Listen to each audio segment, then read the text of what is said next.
Hey guys, welcome back to my channel.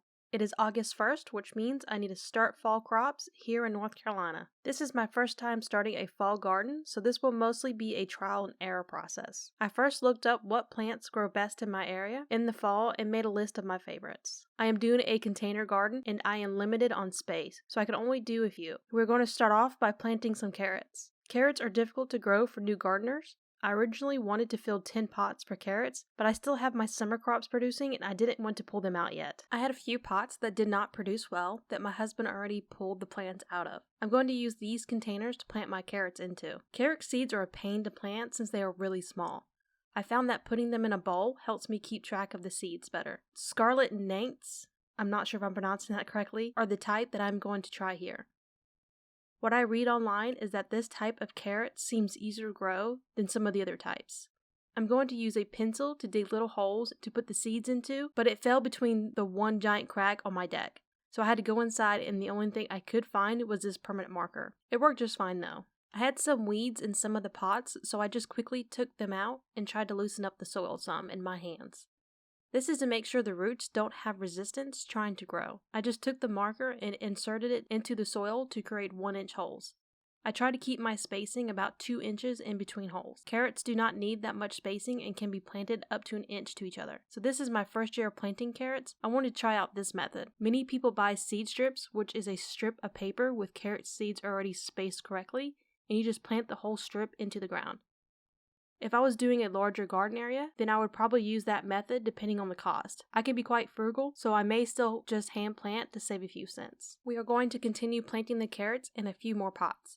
I just poke the dirt with my marker 1 inch deep every 1 to 2 inches till I cover a straight line, and then I start another line 1 inch away. I try to put 3 seeds in each hole, but carrot seeds are very small. I just take a small pinch and place it in each hole. I actually had enough to do all the holes I created, so I was lucky. Hopefully my first batch of carrots work out for us. I have heard they can be challenging. Next, we're going to start some onions inside in our storage room. We are just going to start filling our seedling trays.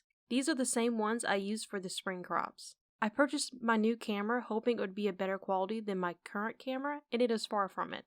So I'm sorry how bad the resolution is. This camera is definitely going back, and I will continue to search for a new camera. I was just going to delete these clips, but I felt like anyone following my garden videos would miss out on the very first steps of my fall garden. Just know that next time I try a new camera, I will record with my old one just to make sure I keep the same quality. First, I'm going to plant some white onions. I want to split the tray in half and plant white onions in the first 4 rows and then red onions in the next 4 rows. This time, I'm using a spoon to create little holes to put the seeds into.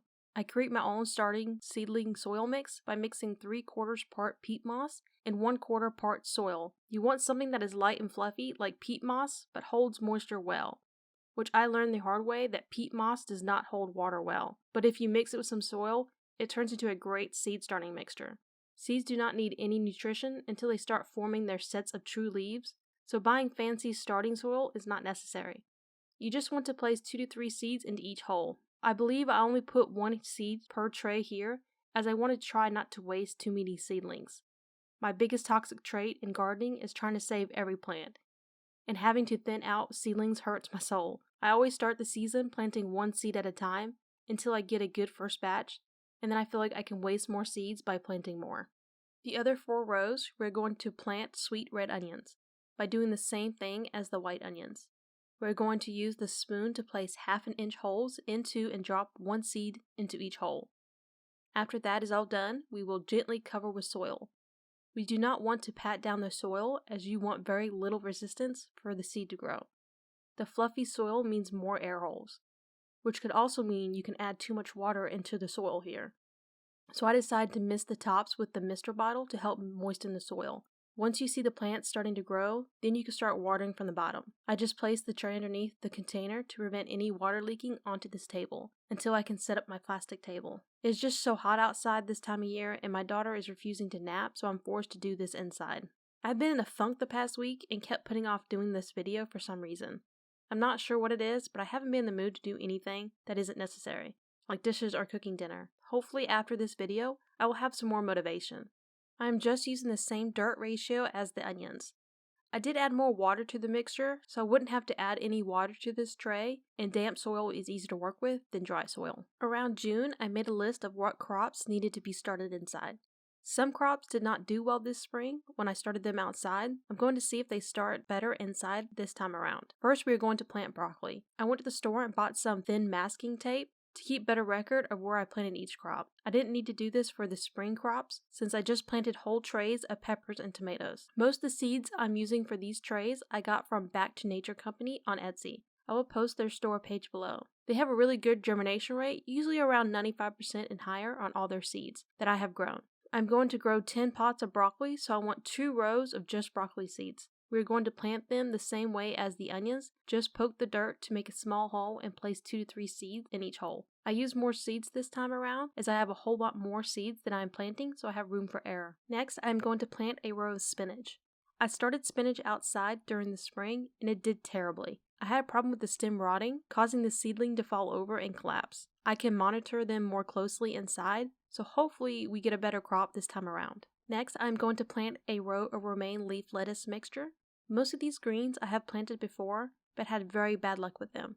Either they did not start well outside, or one of our dogs dug them up in the garden bed. I'm hoping this year will be better since I'm doing it inside and the dogs can't get inside the new fenced-in garden area. The 5th row will be lettuce. I am just doing 1 row of these since they will take up 1 whole container pot by themselves.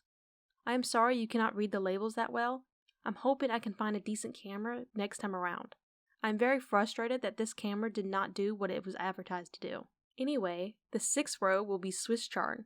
I'm hoping I can get a lot of greens and I can spend this fall and early winter eating a bunch of salads. I'm still sad that I have not had a very good luck with direct seedling greens outside. Fingers crossed they do great this time. Any extra tips would be amazing if you have any. The 7th row will be cabbage. This is the first time I've ever seen cabbage seeds. They look like the little gumball trees. If you are from the south, then you know what they are. If not, they look like little spiky balls that are dropped from trees. They are a pain to step on barefoot as a child. These seeds remind me of them. The last row will be Chinese cabbage.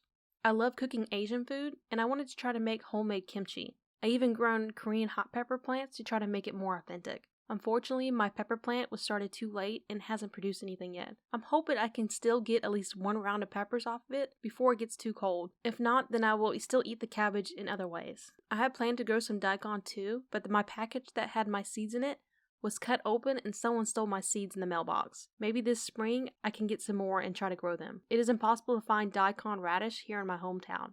I would have to drive over an hour away to a local Asian market before I could find any. We got 1 more tray down with all of our greens. I still had some more dirt left over and decided to try another tray of onions. I wanted to plant some green onions and I was going to plant them directly outside, but since I had so many seeds, I figured I would try a batch inside to see how well they do versus direct seeding. The first 2 rows will be green onions, which will leave me with 10 plants. I'm thinking of keeping some of these inside and transplanting them to a bigger pot. I always want to use green onions, but I never have them on hand. This would solve that. This is what I love about gardening. It's so versatile and can easily suit almost anyone.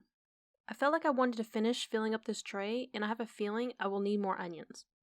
The initial plan was to use my larger pot for onions and garlic, since it has more surface area. I'm not sure how many I will need to plant in there since I never planted any onions from seed. I'm going to try bulb planting, but after doing some research, many people said to try growing seeds for better results. I tried to grow from bulbs once before, but our dogs ate them all, so I didn't get to see how well they would have done. This past summer was my first real garden, so I'm still figuring things out. I decided to do 3 rows of white onions and 3 rows of red onions in this tray. So I will have 35 white onions and 35 red onions total if they all sprout. Since I'm doing more than 1 seed per hole, I should get this whole tray filled up. Hopefully there will be enough to fill my 50-gallon pot, along with some garlic cloves as well. If they don't all fit, then I will use some smaller pots to make it work. Now we got 2 full trays full of seeds. We planted 10 broccoli, 5 spinach, 5 romaine mix, 5 lettuce, 5 Swiss chard, 5 cabbage, 5 Chinese cabbage, 10 green onions, 15 white onions, and 15 sweet onions. These will go along with our 20 white onions and our 20 red sweet onions. Here is the tray of the onions I planted a few days ago. You can see they are already growing nicely and most of the spots have sprouted. Here's an image since my new camera is terrible. I added some water on the bottom of the tray, so many of the areas are still absorbing the water. I thought onions took longer to sprout and I planted these 4 days ago, so I'm surprised on how well they are doing. Hopefully the other trays will grow that quickly too. Well, thank you for joining me for starting off the new growing season and my first time doing a fall garden. Please like and subscribe if you want to continue on this journey with me and see how well they are doing in the future.